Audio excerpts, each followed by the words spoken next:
الحمدللہ رب العالمین والصلاة والسلام علی سید الانبیاء والمرسلین اما بعد فاعوذ باللہ من الشیطان الرجیم بسم اللہ الرحمن الرحیم۔ الحمدللہ الہادی پروگرام کے ساتھ اور حضرت ابراہیم علیہ السلام کے مبارک تذکرے کے ساتھ ایک دفعہ پھر حاضری کا شرف حاصل ہے۔ جیسے کہ آپ کو معلوم ہے کہ ہمارے الہادی پروگرام کا فارمیٹ ہے کہ ہم کسی ایک قرآنی موضوع کا انتخاب کرتے ہیں اور پھر اس سے متعلقہ ضروری آیات، ضروری سے مراد جو اکثر اس موضوع کو کور کر رہی ہوتی ہیں، ان آیات کا تذکرہ کرتے ہیں، پھر ان کی تشریح اور توضیح اور ان آیات میں جو اللہ تبارک و تعالیٰ کی طرف سے حکمت سے بھرپور لطیف نکات پوشیدہ ہوتے ہیں، انہیں مستند تفاسیر کی روشنی میں ذکر کرنے کی کوشش کی جاتی ہے۔ اور الحمدللہ ان پروگرامز کو دیکھنے کے بعد بہت سارے لوگوں نے بہت ساری چیزوں کے سلسلے میں اصلاح بھی کی ہے اور بہت ہی بہترین ہمیں فیڈ بیک اس کا حاصل ہوتا ہے کہ لوگ قرآن کا فہم بھی حاصل کرتے ہیں اور قرآنی معلومات بھی بہت اچھی حاصل ہو جاتی ہیں۔ اور اس کے علاوہ چونکہ ایک ہمارا طریقہ کار ہے کہ ہم اس میں صرف معلومات دینے پر ہی اکتفا نہیں کرتے ہیں، بلکہ اپنا اگر کوئی ایسی آیت کریمہ ہے جس میں کوئی قابل عمل پہلو بھی پوشیدہ ہے کہ ہم اس پہلو پر غور کر کے کچھ چیزوں کو عملی طور پر اختیار کر سکتے ہوں، ان کی نشاندہی بھی کی جاتی ہے، ان کے سلسلے میں محاسبے کی دعوت دی جاتی ہے، اور پھر عمل کی ترغیب دینے کے ساتھ ساتھ کس طریقے سے اسے عملی طور پہ اپنے اوپر نافذ کرنا چاہیے وہ بھی بتایا جاتا ہے۔ تو جیسے کہ حضرت ابراہیم علیہ السلام کے بارے میں ابھی ہماری گفتگو چل رہی تھی، اور آیت نمبر سورہ بقرہ کی آیت نمبر 124 پر ہمارا کلام جاری و ساری تھا۔ اللہ تبارک و تعالیٰ نے اس میں ارشاد فرمایا کہ وَإِذِ ابْتَلَىٰ إِبْرَاهِيمَ رَبُّهُ بِكَلِمَاتٍ فَأَتَمَّهُنَّ کہ اور یاد کیجئے کہ جب ابراہیم کو ان کے رب نے چند احکامات کے ساتھ آزمائش میں مبتلا کیا تو آپ نے ان کو پورا کر دکھایا، یعنی آپ ان احکامات پر پورے اترے۔ تو اس پر ہمارا کلام چل رہا تھا، اور آپ کو معلوم ہے کہ اس سلسلے میں تفسیر خازن کے حوالے سے حضرت ابن عباس رضی اللہ تعالی عنہ کے کا ایک قول آپ کی خدمت میں عرض کیا تھا کہ جس میں انہوں نے بتایا تھا کہ ان احکامات سے مراد 30 چیزیں ہیں جنہیں اللہ تبارک و تعالی نے قرآن عظیم میں ذکر کیا ہے، اور وہ 30 چیزیں میں نے آپ کی خدمت میں عرض کی تھیں، بلکہ چل رہا تھا ہمارا وہ بیان کہ اس میں ایک تو 10 چیزوں کا بیان سورہ براءت یعنی سورہ توبہ میں ہے، پھر 10 چیزوں کا بیان سورہ احزاب میں، اور پھر آخری 10 چیزیں سورہ مؤمنون میں ذکر کی گئی ہیں۔ انہی پہ ہمارا کلام چل رہا تھا، اور اس بات پر ہم پہنچے تھے کہ والذین ہم لفروجہم حافظون، اور وہ لوگ جو اپنی شرمگاہوں کی حفاظت کرنے والے ہیں۔ گویا کہ اللہ تبارک و تعالیٰ نے ابراہیم علیہ السلام کو ستر کی حفاظت کا حکم فرمایا، اور آپ نے کم حق اس حکم کو پورا کیا۔ انبیاء علیہ السلام تو ویسے ہی معصوم ہوتے ہیں، اور معصوم اس مخلوق کو کہا جاتا ہے کہ جس میں اللہ تبارک و تعالیٰ گناہ کو پیدا ہونے ہی نہیں دیتا ہے، یعنی نہ نفس اس طرح بہکا سکتا ہے، نہ شیطان اس طرح غالب آ سکتا ہے کہ انسان گناہ کی طرف مائل ہو جائے۔ تو بالاتفاق تمام فرشتے بھی معصوم ہیں، اور اسی طرح انبیاء علیہ السلام بھی معصوم ہیں۔ تو یقینی سی بات ہے کہ اب یہ گناہ مطلب ستر کے بہکنے کا گناہ نبیوں سے تو ہو ہی نہیں سکتا ہے، لیکن اس کا مطلب ہرگز یہ نہیں ہے، جسے میں بارہا آپ کو عرض کر رہا ہوں کہ انبیاء علیہ السلام اس سلسلے میں آزمائش محسوس نہیں کرتے ہیں، یہ نہیں ہے۔ دیکھیے ان کے لیے ان کو یقیناً اللہ تبارک و تعالیٰ کی خصوصی تائید حاصل ہوتی ہے، لیکن وہ بھی شرعی احکام کے مکلف بنائے گئے ہیں، اور جب ایک انسان شرعی احکام کا مکلف ہوتا ہے تو شریعت پر چلنے کے سلسلے میں، احکام کو اختیار کرنے کے سلسلے میں یقیناً اسے بھی مشقت محسوس ہوتی ہے۔ یہ الگ بات ہے کہ انبیاء علیہ السلام کے لیے اس آزمائش پر پورے اترنے کے سلسلے میں بہت سارے معاون امور ساتھ کار فرما ہوتے ہیں، لیکن اس کا انکار کوئی نہیں کر سکتا کہ وہ بھی آزمائش، اذیت، تکلیف اور ایک اعصابی کھچاؤ، ٹینشن برداشت کرتے ہیں، اور بہت ساری قربانیاں دینی پڑتی ہیں۔ جیسے نبی کریم صلی اللہ علیہ وسلم کی آپ مثال دیکھیں، میں نے پہلے بھی آپ کو یہ مثالیں دی تھیں کہ آپ کا ہجرت اختیار کرنا، مکہ المکرمہ جیسے اپنے محبوب مقام کو چھوڑنا، پھر صحابہ کرام کی اذیت و تکلیف دیکھ کر رنجیدہ ہونا، پھر خود طائف کے سفر میں آپ کو پتھروں کا مارا جانا جس سے آپ کے بلڈ آپ کے جسم سے باہر تشریف لایا، اسی طریقے سے اور اذیتیں تکلیفیں روحانی اعتبار سے جسمانی اعتبار سے آپ کو دی گئیں، تو اس کا مطلب یہ نہیں ہے کہ انہیں کچھ بھی محسوس نہیں ہوتا، تکلیف نہیں ہوتی ہیں۔ تو لہٰذا انہوں نے اپنے طور پر جیسا مطلب ان کے لیے ایک آزمائش مقرر کی گئی تھی اس پہ پورا اتر کر دکھایا، تو اللہ تبارک و تعالی نے ان کی بے شمار اور بہت احسن انداز سے مدح فرمائی، اور قیامت تک یہ مدحت کے کلمات جاری و ساری رہیں گے۔ اب ہمیں اس بارے میں غور کرنا چاہیے کہ یقینی سی بات ہے کہ ابراہیم علیہ السلام نے ان احکام کو پورا کیا، اور وہ حکم ہماری شریعت میں بھی آج باقی ہے۔ ایسا نہیں ہے کہ وہ پچھلی شریعت کا کوئی حکم تھا اور ہماری موجودہ شریعت نے اس کو منسوخ کر دیا، ختم کر اس کی مدت اختتام کو بیان کر دیا ہو، بلکہ یہ حکم تو اب بھی باقی ہے۔ تو ہمیں بھی اپنا محاسبہ کرنا ہوگا کہ کیا ابراہیم علیہ السلام کی سنت پہ چلتے ہوئے، آپ کے طریقے پہ چلتے ہوئے، کیا ہم بھی ستر کے معاملے میں بے شمار گناہوں سے بچتے ہیں یا نہیں؟ دیکھیں، ہماری شریعت کا ایک بنیادی اصول ہے کہ اصل اگر ایک گناہ ہوتا ہے کہ جس سے حقیقتاً منع کیا جاتا ہے، شریعت اس سے تو منع کرتی ہے، لیکن ایسی چیزیں جو اس گناہ تک پہنچا دینے کا سبب بنتی ہیں، شریعت ان سے بھی روک دیتی ہے، تاکہ ایسا نہ ہو کہ بے احتیاطی میں ان چیزوں کو اختیار کرنے کے بعد انسان کسی اصلاً ممنوعہ شے تک پہنچ جائے۔ لہٰذا مثال کے طور پر زنا ہے، یہ بالکل ممنوع ہے، قرآن میں منع ہے، نبی کریم صلی اللہ علیہ وسلم نے منع فرمایا۔ تو دواعی الی الزنا، یعنی زنا کی طرف دعوت دینے والی چیزوں کو بھی شریعت نے منع کیا۔ مثلاً بد نگاہی ہے کہ انسان پہلا برا دیکھتا ہے تو پھر بری سوچ ذہن میں آتی ہے، پھر وہ آہستہ آہستہ عمل کی ترغیب دیتی ہے اور پھر انسان عملی طور پہ کچھ کرتا ہے، تو اس لیے نگاہوں کی حفاظت کا حکم بھی دیا گیا۔ بعض اوقات سننے سے انسان کے ستر کے بہکنے کا تعلق ہوتا ہے، تو اس لیے ناجائز سننا منع کر دیا گیا۔ اسی طرح بعض اوقات بولنے سے انسان مطلب اس گناہ کی طرف پہنچتا ہے، جیسے کسی سے گفتگو کرتے ہیں، پھر کچھ انسان کا ذہن خراب ہوتا ہے اور اس کے بعد پھر وہ گناہ کی طرف مائل ہوتا ہے، تو زبان کی حفاظت کا حکم بھی دیا۔ اور اسی طرح بسا اوقات حصول لذت کے لیے اس قسم کے تصورات کو ذہن میں کافی دیر جگہ دینا، تو یہ بھی شریعت نے بالکل منع کیا ہے، کیونکہ ہر ایسا تصور کہ جس کو اگر مستقل ذہن میں رکھا جائے تو آہستہ آہستہ وہ عمل کی ترغیب دے کر انسان کو گناہ میں مبتلا کروا دے، اس کا بھی جان بوجھ کر ذہن میں لانا مکروہ ہوتا ہے۔ لہٰذا اور اسی طریقے سے پھر بری صحبت ہوتی ہے کہ بعض اوقات انسان ایک عام نارمل، میں نہیں کہتا ہوں کہ کوئی عالمانہ گھرانہ ہے، کوئی پاکیزہ ماحول والا گھرانہ ہے، لیکن پھر بھی ایک نفسانی شرم و حیا ہوتی ہے، ایک طبعی شرم و حیا ہوتی ہے، جس کی بنا پر انسان بہت ساری خطاؤں سے، گناہوں سے، یا کچھ ڈر ایسا ہوتے ہیں کہ جس کی بنا پر انسان حد اعتدال سے آگے بڑھنے سے گھبراتا ہے اور رکا رہتا ہے۔ لیکن پھر جب وہ باہر نکلتا ہے، کچھ لوگوں کی صحبت میں بیٹھتا ہے، تو وہ اس کے اندر ایک معاذاللہ برے کام کی ہمت اور جرأت پیدا کر دیتے ہیں، اور اگر وہ ایسا کام نہیں کرتا ہے مثال کے طور پہ تو اس کو مطلب طعنہ زنی کرتے ہیں، اس کو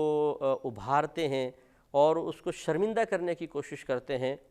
تو اس پہ پھر وہ گلٹی فیل کرتا ہے کہ یار میں شاید مطلب کہتے ہیں تم تو یار عورت بن گئے ہو بالکل، تو اس طرح کا اس کو جملے کہے جاتے ہیں جس سے وہ جملے اس کو چبھیں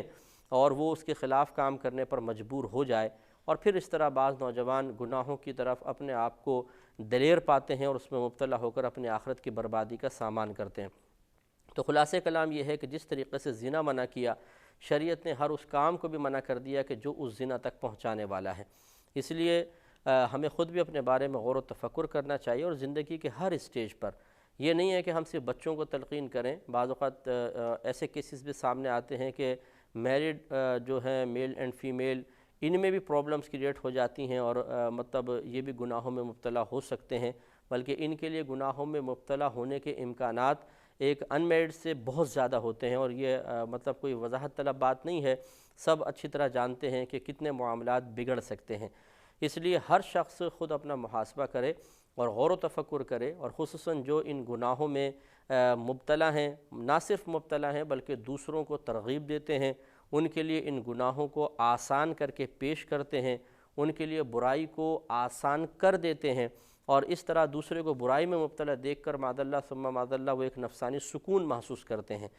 تو یاد رکھیں کہ یہ نفسانی یہ سکون نہیں ہے، حقیقتاً یہ جہنم کا عذاب ہے۔ وہ کام جو شیطان کو کرنا چاہیے تھا، اس میں جب ہم اپنے آپ کو پیش کر کے یہ کہیں کہ جی میں یہ کام کرتا ہوں آپ کے ساتھ مل کر، تو یقینی سی بات ہے یہ معیوب اور معتوب ہے۔ ہم سب کو اس پر توبہ کرنی چاہیے۔ ہوتا ہے کبھی لغزش قدم ہو جاتی ہے، انسان نفسانی خواہشات کے تابع ہو کے بہک جاتا ہے، کوئی سمجھانے والا نہیں ہوتا، کوئی ہدایت دینے والا نہیں ہوتا، کوئی احساس دلانے والا نہیں ہوتا، کبھی قدرت کی طرف سے ایسی چوٹ بھی نہیں لگتی ہے کہ انسان کو خود احساس جاگ جائے، تو وہ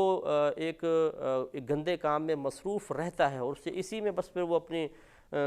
لذت اور سکون کا سامان ڈھونڈنا شروع کر دیتا ہے، اور اس کی ایک روٹین میں یہ چیز آ جاتی ہے۔ لیکن شریعت اس چیز سے جب منع کرتی ہے، اور اللہ تبارک و تعالیٰ اور اس کے رسول کریم صلی اللہ علیہ وسلم اخروی عذابات اس پر بیان کرتے ہیں، تو پھر ہمیں انہیں بھی کبھی کبھار سن لینا چاہیے، اور اس اپنے مستقل عادت کو ختم کرنے کے لیے اپنی تمام تر ہمت اور جد و جہد صرف کر دینی چاہیے۔ نبی کریم صلی اللہ علیہ وسلم جب سفر معراج پر تشریف لے گئے تو آپ کو ایک ایسا گروہ دکھایا گیا کہ جو ایک تندور میں تھا، اور اس میں زبردست آگ جل رہی تھی، اور بہت بڑا تندور تھا، اس میں ہزاروں کی تعداد میں لوگ تھے، اور اس نیچے سے آگ بھڑکتی تھی۔ جب آگ بھڑکتی تھی تو وہ لوگ اوپر کو اٹھتے تھے اور منہ تک آتے تھے، تندور کے منہ تک، پھر اندر چلے جاتے تھے، اور اس طرح مسلسل ان کو یہ عذاب ہو رہا تھا۔ رحمت کونین صلی اللہ علیہ وسلم نے دریافت فرمایا کہ ان کو یہ عذاب کیوں ہو رہا ہے؟ تو جبریل امین علیہ الصلاۃ والتسلیم نے عرض کیا صلی اللہ صلی اللہ علیہ وسلم، یہ زانی مرد اور زانی عورتیں ہیں، یعنی جنہوں نے دنیا میں زنا کیا۔ تو آج مطلب تھوڑے سے پیسے کے لیے، کچھ حصول لذت کے لیے، کچھ وقت پاس کرنے کے لیے بہت سارے لوگ اس قسم کے معاملات کرتے ہیں، حالانکہ شادی شدہ بھی ہوتے ہیں، لیکن اپنی ازواج کو اتنا ٹائم نہیں دیں گے جتنا وہ دوسری عورتوں کی طرف مائل نظر آئیں گے۔ اور بہت ہی معذرت کے ساتھ بعض بہنیں بھی ایسی ہوتی ہیں کہ جو اپنے شوہر پر اکتفا نہیں کرتی ہیں، نامعلوم مختلف وجوہات کی بنا پر غیر مردوں کی طرف ان کا میلان زیادہ ہو جاتا ہے۔ سب کو سوچنا چاہیے کہ اللہ تعالیٰ نے ہمیں اس بات کا مکلف بنایا ہے کہ جب ہم کسی کے ساتھ وابستہ ہو جاتے ہیں تو وہ ایک امانت ہی ہے، وابستہ نہ بھی ہوں، اکیلے ہوں، تب بھی شریعت نے کسی کے قریب ہونے کے لیے اور تعلقات بڑھانے کے لیے کچھ لمیٹیشنز قائم کی ہیں، کچھ حدود بندی کی ہیں، حد بندی کی ہے، ان کا ہمیں لحاظ رکھنا بہت ضروری ہے۔ اگر ہم پہلے تو بڑے مطلب اپنی نفسانی خواہشات پہ عمل کر کے آگے بڑھ جاتے ہیں، پھر بعد میں مطلب کہتے ہیں جی ہم بہت پچھتا رہے ہیں، بہت افسوس ہوا اور ایسا، تو جس وقت ایسا کر رہے ہوں کاش اسی وقت ہم سنبھل جائیں، اور اس وقت کا انتظار نہ کریں کہ جس وقت جا کر واپس آنے کے راستے بند ہو چکے ہوں، اور پھر حسرت اور پچھتاوا، ضمیر کی ملامت، اور پھر آخرت میں اللہ تعالیٰ کی بارگاہ میں ذلیل و رسوا ہونے کا صحیح خوف ہم پر غالب آ جائے، یا کوئی چیز منکشف ہو جائے، لوگوں تک پہنچ جائے اور ہماری عزت کے زوال کا سبب بن جائے، اور یا پھر ہماری اولاد کو یا قریب رشتہ داروں کو پتہ چلے اور ان کے درمیان پھر انسان منہ دکھانے کے قابل نہ رہے۔ ایسے سینکڑوں کیسز اس دور میں ہو رہے ہیں، کیونکہ اب برائی بہت آسان ہو گئی ہے۔ تو اللہ تبارک و تعالیٰ نے قرآن عظیم میں جو کچھ بیان فرمایا، آپ غور و تفکر فرمائیے کہ اس میں کوئی ایک پہلو نہیں ہے، بلکہ اللہ تبارک و تعالیٰ بڑا حکیم ہے، اور اس نے ایک ایک بات میں ہزاروں حکمتیں پوشیدہ فرمائی ہیں۔ ضرورت اس بات کی ہے کہ ہم ان حکمتوں کو جانیں، کم از کم ان کو سنیں، سمجھیں، اس کی روشنی میں اپنا محاسبہ کریں، اور عملی طور پہ اپنی اصلاح کرنے کے ساتھ ساتھ آئندہ کے لیے احتیاطی قدم اٹھائیں۔ تو لہٰذا اگر کوئی خدا نخواستہ اس قسم کے گندے کاموں میں، غلط کاموں میں مصروف ہے، تو اسے چاہیے کہ اللہ کی بارگاہ میں فوراً توبہ کرے، اور خصوصاً جیسے میں نے عرض کیا کہ وہ بھائی بہن کہ جو دوسروں کے لیے گناہوں میں مبتلا ہونے کا سبب بن رہے ہیں کسی بھی ذریعے سے، چاہے وہ کسی کو سمجھاتے ہیں کہ تم ایسا کرو، چاہے ترکیبیں بتاتے ہیں، چاہے مطلب اور ان کو ویب سائٹس وغیرہ دکھاتے ہیں، یا اس کے مطلب اس کی ترغیب دیتے ہیں کہ تم فلاں جگہ وزٹ کرو، فلاں جگہ وزٹ کرو، اس طرح کر کے دیکھ لیجئے کہ آپ کسی کی آخرت تو برباد کر رہے ہیں، کسی کو گناہوں کی طرف مائل تو کر رہے ہیں، شاید اس سے آپ کو وقتی حفظ نفس تو ملے گا، لیکن اس کا انجام بڑا دردناک ہے۔ جیسے میں نے نشاندہی کی کہ یہ کام مسلمان کا نہیں ہے، یہ تو شیطان کا کام ہے، جو اللہ تعالیٰ کا دشمن ہے، اس کے رسولوں کو دشمن ہے۔ یہ کیسے ہو سکتا ہے کہ آپ مثال کے طور پہ اگر آپ کے والد کا کوئی دشمن ہو تو آپ والد کا کہنا نہ مانیں، والد کی پسند والے کام نہ کریں، بلکہ ہر بات والد کے دشمن کی مانیں؟ تو آپ کے خاندان والے بھی یہ کہیں گے کہ تم کیسی اولاد ہو کہ اپنے والد کا کہنا نہیں مانتی ہو، جبکہ والد صاحب نیک بھی ہیں، پرہیزگار بھی ہیں، آپ سے محبت کرنے والے بھی ہیں، ہر طرح کے فوائد آپ کو دیتے ہیں، ہر طریقے کی سہولت اور آسانی بھی دی ہو، اس کے بعد پھر دشمن کا کہنا ماننا، یقینی سی بات ہے آپ بھی اس کو تسلیم کریں گے کہ بہت بڑی بے مروتی ہے۔ اور یہی بے مروتی ہم کر رہے ہیں کہ ہم شیطان کا کہنا مان رہے ہیں اور دوسروں کو جہنم کا راستہ دکھا کر اس میں اپنے لیے لذت اور سکون کا سامان ڈھونڈ رہے ہیں۔ بہت بری بات ہے، اس لیے ذرا سی ہمت کریں، کاش اگر کوئی خدا نہ خواستہ ایسا شخص سن رہا ہے تو وہ توبہ کرے۔ کوئی بات نہیں، جو پہلے ہو چکا بہت برا ہوا ہے، یقینی سی بات ہے، لیکن اللہ کی بارگاہ میں توبہ کریں، رو رو کر۔ اللہ تعالیٰ کی رحمت بہت بڑی ہے اور اب جتنا ہو سکے اس کے خلاف کام کریں۔ اسی طریقے سے اگر کوئی خود مبتلا ہے، دوسرے کو ترغیب دیتا لیکن خود مبتلا ہے، وہ بھی اس کام کو چھوڑے اور اللہ تعالیٰ کی بارگاہ میں رجوع کر لے۔ اسی طرح جو مبتلا ہو کر تائب ہو چکے ہیں، انہیں چاہیے کہ اور زیادہ اللہ تعالیٰ کی بارگاہ میں روئیں، گڑ گڑائیں، اور اگر آپ کا یہ معاملہ کسی کے سامنے ظاہر نہیں ہوا تو اللہ کا شکر ادا کریں کہ اللہ نے آپ کا پردہ رکھا ہوا ہے، ورنہ کسی کے سامنے ظاہر ہو جاتا تو کس قدر ذلت و رسوائی ہوتی۔ اور اسی طریقے سے ہمارے وہ بھائی بہن بھی کہ جو ابھی اللہ تعالیٰ کے فضل و کرم سے اس قسم کے کسی گناہ میں مبتلا نہیں ہوئے ہیں لیکن ارادے کر رہے ہیں، انہیں بھی توبہ کرنی چاہیے اور رک جانا چاہیے۔ یاد رکھیں، بعض اوقات ایسے جاہل قسم کے بھی لوگ ملیں گے جو آپ کو یہ جملہ کہیں گے کہ یار کبھی ایک کوئی نہ کوئی، یعنی ہر گناہ زندگی میں ایک بار تو کم از کم کرنا چاہیے۔ لا حول ولا قوت، تو پھر گناہ تو قتل کرنا بھی ہے، تو تمہیں بھی ایک دفعہ میں قتل کر کے دیکھوں کہ نہیں؟ یہ کویسچن آپ اس سے کر کے دیکھیں۔ تھپڑ مارنا بھی ایک گناہ ہے، تو میں تھپڑ ماروں؟ سر پھاڑنا بھی ایک گناہ ہے، تمہارا سر پھاڑ دوں؟ تو وہ لگا نہیں، تو پھر یہ کیوں نہیں؟ تو مسئلہ یہ ہے کہ یہ اس قسم کے لوگ، بات وہی ہے کہ جیسے شیطان چابی بھرتا ہے یہ آگے ویسا بولنا شروع کر دیتے ہیں اور یہ نہیں سوچتے کہ ہم کہہ کیا رہے ہیں، کہ کس کو کیا ترغیب دے رہے ہیں۔ اچھے خاصے صاف ذہن کے بچوں کو ذہن کو گندا کر دینا، صاف عادت والے شخص کو دیکھ کر ان کو کھجلی شروع ہو جاتی ہے ہاتھ میں کہ اس کو بس گندا کیا جائے اور اسے گندگی کی ترغیب دیتے ہیں، اچھے خاصے شریف بچوں کو خراب کر دیتے ہیں۔ یہ نہیں ہونا چاہیے۔ تو جو اس قسم کے اسکولز میں، کالجز میں، یونیورسٹیز میں لڑکے ہوں چاہے لڑکیاں ہوں، لڑکیاں بھی کم نہیں ہوتی ہیں، اس قسم کی اس فیلڈ کی بہت ساری لڑکیاں بھی خراب عادتوں کی شکار ہوتی ہیں۔ تو جو اچھے خاندان کی بچیاں ہیں وہ بالکل بچیں، اور ہم ایسی کوئی خدا نہ خواستہ غلط کام میں اگر مصروف کوئی بچی ہے جو یونیورسٹی وغیرہ میں، کالج میں پڑھتی ہیں، تو ہمیں ان سے بھی نفرت نہیں ہے، ہاں ان کے کام سے، عمل سے ضرور نفرت ہے۔ وہ بھی ہماری بہن ہیں، انہیں بھی مطلب وہ بھی ایک انسان ہیں، انہیں بھی ہمیں جہنم کے راستے سے روکنا ہے۔ تو یہ نہیں کہ ان سے نفرت کر کے اور ان کو بالکل مطلب نظر انداز کیا جائے، بلکہ کوشش یہ ہونی چاہیے کہ کاش وہ بھی اس گناہ کو چھوڑ کر اس طرف مائل ہو جائیں۔ تو جو ہمارے نوجوان، خصوصاً نوجوان نسل ہے یا کوئی بھی کسی بھی عمر کے اسٹیج پر ہے، ان گناہوں سے دور ہے تو پھر وہ اللہ کا شکر ادا کرے، اور اگر مطلب کوئی ارادہ بن بھی رہا ہے تو ختم کر دے بالکل۔ اور جو لوگ اس قسم کے معاملات سے کوسوں دور ہیں، کبھی خیال بھی نہیں آتا، وہ اپنے بارے میں خوش فہمی کا شکار نہ رہیں۔ یہ ہوتا ہے بسا اوقات کہ ہم اپنے بارے میں جب تھوڑا سا غور و تفکر کرتے ہیں کہ کیا میں ایسا کر سکتا ہوں، تو سوچتے ہیں ایسا کہاں ہو سکتا ہے کہ میں کوئی گناہ کروں، میں کسی کی طرف مائل ہوں، اور زنا ہم سے تو ہو ہی نہیں سکتا، لا حول ولا قوت، اتنا بڑا گناہ ہم کیسے کر سکتے ہیں؟ دیکھیے بہت سارے لوگ ایسے ہی ہوتے ہیں کہ جو اسی طرح آپ ہی کی طرح تھے، الحمدللہ اللہ تعالیٰ ایسا ہی رکھے، لیکن آپ ہی کی طرح تھے، لیکن مواقع اور اسباب ایسے بن جاتے ہیں کہ چونکہ انہوں نے اس قسم کے معاملات کے آسان ہونے سے پہلے اپنے آپ کو ذہنی طور پر تیار نہیں کیا ہوتا، ایک محنت نہیں کی ہوتی، اپنے آپ کو مضبوط نہیں بنایا ہوتا، بس خوش فہمی ہوتی ہے کہ ہم سے نہیں ہوگا۔ جب وقت آتا ہے تو ایسے حالات بن جاتے ہیں کہ انسان اپنے نفس کی خواہش کے تابع ہو جاتا ہے اور ایک طرح سے اپنے آپ کو بالکل مجبور و بے بس تصور کرتا ہے اور گناہوں میں مبتلا ہو جاتا ہے۔ تو اس لیے یہ نہ سوچا جائے کہ میرے ساتھ ایسا نہیں ہو سکتا ہے، اللہ تعالیٰ سے پناہ طلب کرتے رہنا چاہیے۔ اللہ تعالیٰ سے دعا ہے کہ رب کریم جو کچھ ہم نے سنا اس پر عمل پیرا ہونے کی